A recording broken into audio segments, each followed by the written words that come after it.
Hello and welcome to A Few Forgotten Women presentation. This is the story of Jane Fallon, a poor 7-year-old who was sentenced to 9 years in a Leeds ragged school.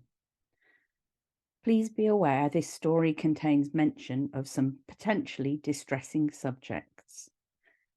I'm pleased to introduce Margaret Roberts, who's going to tell us all about Jane and how her research unfolded. Thank you, Margaret. Today, I'm going to talk to you about Jane Fallon and her extended family. Jane is one of the young girls who was admitted to the Edgar Street Industrial School, which was the subject of our very first Few Forgotten Women Friday collaboration days. Every child who was admitted to the industrial school had an admission sheet, and these sheets had space to record specifics pertaining to the girl's physical appearance, her familiar connections, and the reasons why she was admitted. Now, here is Jane's sheet. Don't worry, I will blow it up as I go along so you can read the various parts, but this is just the image so you get an idea of what the books look like. So let's look at Jane's information and what we had to work with.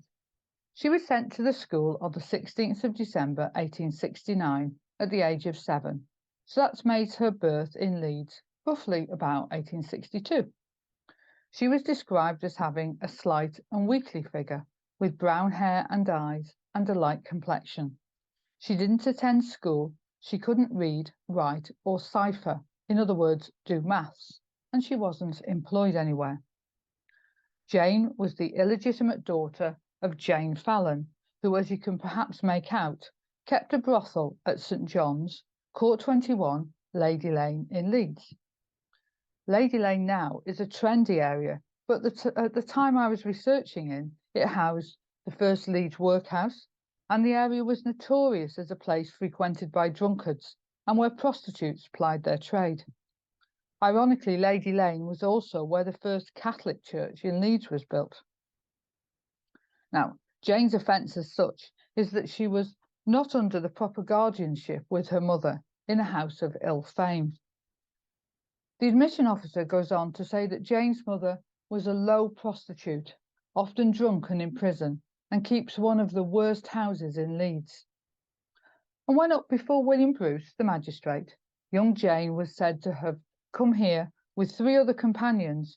She had a black eye and 4 teeth knocked out, so the poor little girl must have been in quite a state. Jane was sentenced to stay in the school for 7 years, with her time up, so release date being the 16th of December 1878. Jane had been brought up by her grandmother Haig, as you can see on the last line, who had to leave her. But it's not made clear why she had to leave her or who she left her with. It's an intriguing comment and one I'll be coming back to later. But there were actually other adults who could have taken care of Jane at the time of her admission. And under the section for relatives and friends, there are a number of women listed.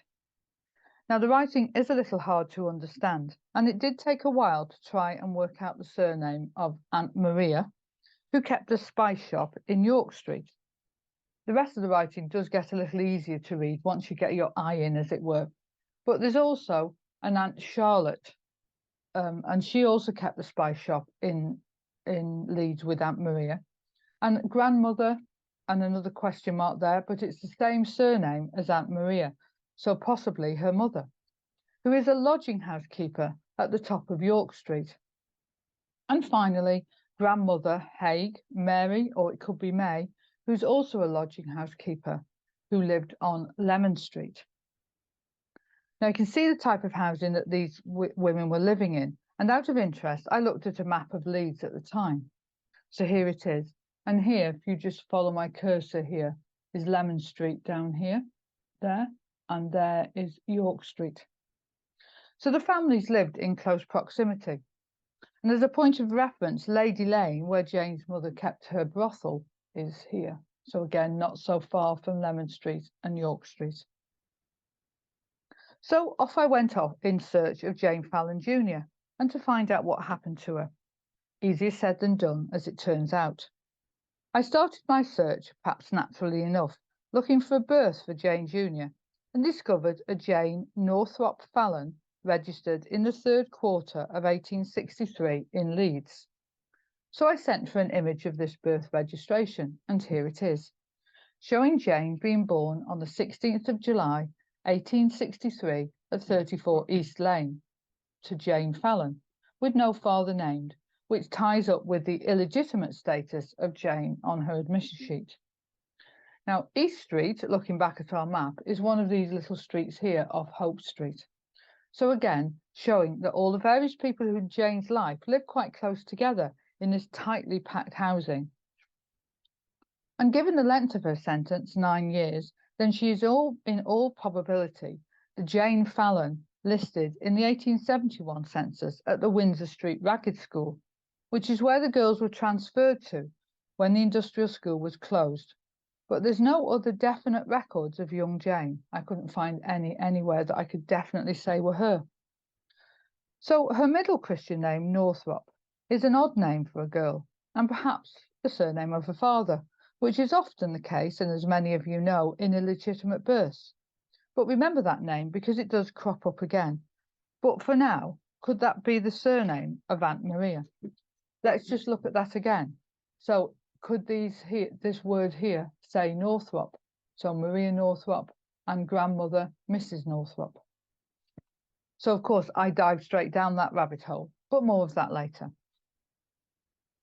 With her mother being mentioned as often drunk and imprisoned on Jane's admission form, I wondered if there would be any mentions of Jane Senior and her misdemeanours in the local Leeds newspapers, and indeed there were, but I came up with several interesting leads. In December 1855, a Jane Fallon was convicted of stealing a cloak and imprisoned for 2 months in January 1856. This led me to the Yorkshire Quarter Sessions on Ancestry, and the name Jane Fallon came up on numerous occasions, which suggested that she'd been imprisoned. So I then triangulated these searches with the UK calendar of prisoners, which can be found on Ancestry and Find My Past. And bingo, 2 entries for Jane Haig, alias Fallon, one for 1870 and a further entry in 1872. And both entries have a list of additional charges added by hand, all dated between 1859 and 1870. And these include such crimes as drunkenness and riotousness, larceny, assault, and being idle and disorderly, all of which correspond to the various newspaper reports. On the screen is the entry for 1872 in connection with a theft and assault on a William Thompson. Jane is convicted and sentenced to 15 months hard labour, while her accomplice, Patrick Conway, is found not guilty. The newspaper report of this incident refers to Jane as a woman of loose character and well known to the police. Conway was portrayed as her paramour, and it continues to describe the assault and robbery, stating that the accused was taken, so she was arrested, at her lodgings in Stainburn Square, York Road, the same address given by Patrick Conway. So if we briefly return back to our map again, Stainburn Square is here, again, just off York Street. So with further links to the information we already know, a picture is being built up here. The UK Prison Commission records give a little bit more information, documenting that on the 31st of October 1873, Jane Haig, alias Fallon, was released from Leeds prison after serving 15 months for robbery with violence. Jane, as you can see, is said to be 31 years of age and a factory hand. She stood 4 feet 11 3/4 inches high, with brown hair and eyes and moles on her right arm. The age stated here, 31, gives a date of birth for Jane Senior as around 1842. There are a number of Jane Haigs born within a few years of 1842 in Yorkshire, but nothing was coming up in the birth searches that I could be sure of. Every one of them, when traced forward, couldn't have been my Jane, and meant that by the 1855 crime must have been another Jane Fallon. But another earlier newspaper report of a robbery in 1862 names the accused as John Northrop, a tinner from East Lane, together with 2 prostitutes, Jane Haig and Mary Ann Doherty, both of East Lane, and this turned out to be quite an important find. But for now, I needed to pinpoint some of these names and places, so I moved on to trawling the census data. Now, remember back to that Northrop rabbit hole? Well, it was well worth spending some time down there. I virtually walked up and down York Street in 1861, and I found living at 173 what I was hoping for. A Northrop family, James and Elizabeth, together with their children, 23-year-old John, who is a tinner and glazier, and, crucial to the research, two daughters, 17-year-old Charlotte and 15-year-old Maria, both recorded as nail cutters. Now, there are also a number of borders at the address which would corroborate the lodging housekeeper status of grandmother Northrop on the admissions sheet.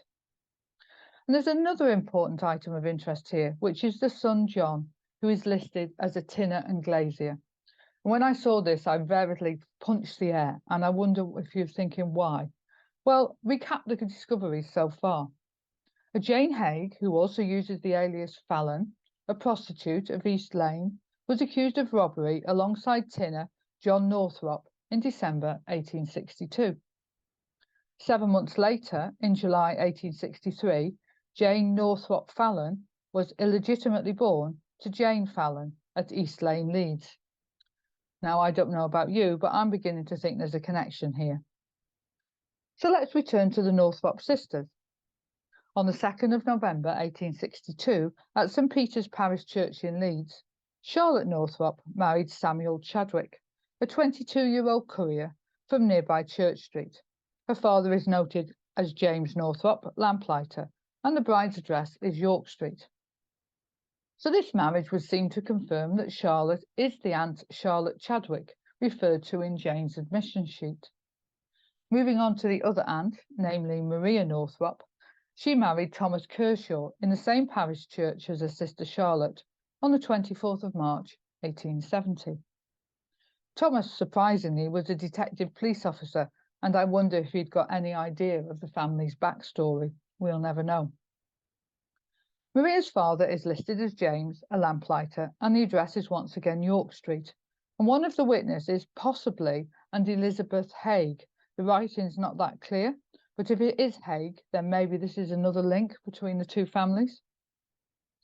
Elizabeth Northrop, their mother, was referred to as a grandmother Northrop on the admission form, is widowed in January 1866, and I lose sight of her in 1871.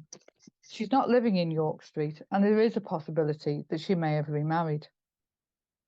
So, moving on to the Haig family and grandmother Haig, noted on the granddaughter's admission form as living in Lemon Street. Now, she could well be this Mary Haig, residing at 70A Lemon Street in 1861. The 37-year-old widow, whose occupation is recorded as a hawker, and she has 3 daughters and a son living with her. Mary and her youngest daughter, Winifred, are still living in Lemon Street 10 years later, but this time at number 16, although Winifred, mysteriously, is now said to have been born in Middlesex. Now, I suspect that Mary, or Grandmother Haig, is the maternal grandmother of Jane Jr., as the admission sheet states that the grandmother Haig brought her up. Mothers quite often took charge of their daughters' illegitimate children, and this could very well be the case here. It also looks as if the Haig family may not have been on the right side of the law either. In May 1861, the Leeds Mercury reported a theft of 43 yards of fabric from a shop doorway. The accused pair, Mary Bargate of Wellington Place and Mary Haig of Lemon Street, were found to have numerous other purloined items in the premises that they occupied. Now, there are many mentions of Mary Haig in the police and quarter sessions, but whether it's the mother or the daughter, it's not clear. But this may possibly account for why Grandmother Haig had to give up Jane Jr., maybe because she herself was in trouble with the police. Again, we'll never know, but it's a thought. Now, although I was pleased to connect the different women recorded on the admission sheet, I'm frustrated that I can't definitely trace Jane Jr. further than her entry in the 1871 census at the Ragged School in Windsor Street, or identify her mother after the early 1870s. There are a number of people that both women could be, but without any conclusive leads, it's impossible to be certain. I am tempted to order a tranche of marriage certificates, but at A Few Forgotten Women, we try not to spend too much extra money over and above the various genealogical subscriptions that we hold.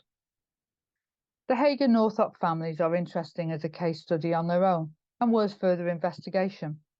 However, at the moment, I'm still determined to solve the case of Jane Fallon Jr. and her mother, and I've compiled a list of everyone living in Leeds during the 1860s with the surname Fallon. And so whenever I have any spare time, I'm investigating those to see if there is a link to the Hagues. Now, the name Fallon certainly crops up with alarming frequency in the newspapers. Francis Fallon, a young man constantly in trouble with the police and of unfavourable antecedents, was born in 1842 and transported to Australia in 1862. The family lived in High Street, just a few streets away from Lady Lane, and his younger brother Michael, said to be young in years but old in crime, and cousin Edward, who was jailed for stealing a purse and some money. And these are just a few of the many examples of the Fallon crimes I've come across. So Jane Hague, alias Fallon, then, is certainly an enigma. There are many possibilities to her identity, but nothing tangible.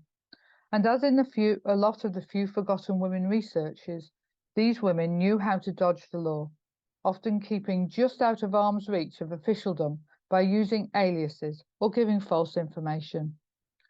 So the research continues. Thank you for listening. Thank you, Margaret. It was interesting to follow your research strategy and hear all about this family. I hope as you listened at home you enjoyed this presentation. Do click like if so to help other people find us. To read the full story with references, please visit our website via the link below. We'd love to hear your comments and about any further information that you may have. The link and our email are in the description below. You may need to click the Show More button to see all the information. Please subscribe to our YouTube channel for free to be alerted to further stories as they're added, and to check out our website for coming events and many more stories.